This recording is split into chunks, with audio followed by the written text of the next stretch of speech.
នេះជាត្រីបងប្រទេសប្រពន្ធបាទត្រីត្អូនពុកម៉ែបងប្អូននេះ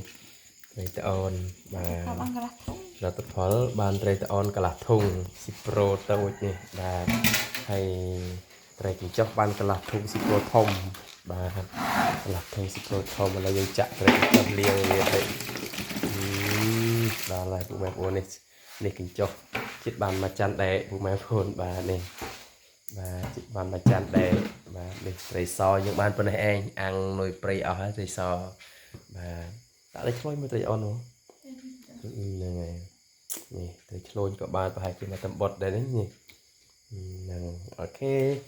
បងព្រាកប្រពន្ធ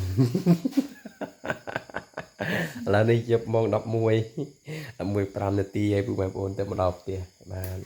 ចឹងធម្មតារេអ្នកស៊ូអត់តែបងត្រីត្រូវគឺស៊ូបងលើបានបាទធម្មតាទេចឹងនេះគឺជាលទ្ធផលដែលយើងបងបានពីអ្នកដែលពួនហើយនេះរបស់យើងនេះគឺអបរោតពេញមួយថ្ងៃបាទនេះអបរោតពេញមួយថ្ងៃតែមកដល់ផ្ទះបាទចាំបានទៅឆ្លាងមួយដែរ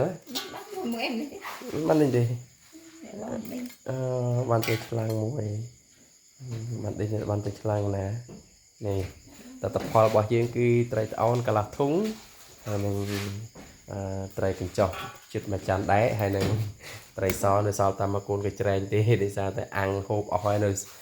ស្រែនៅព្រៃបាទនៅព្រៃបានបងនៅខាងអូហូតនៅខាងស្លែងស្ពានបាទនៅព្រៃពុកម៉ែបងប្អូនបាទវាទឹកវាចាប់ដើមស្រកឡើងត្រីវាស្រកសន្រករត់សន្រក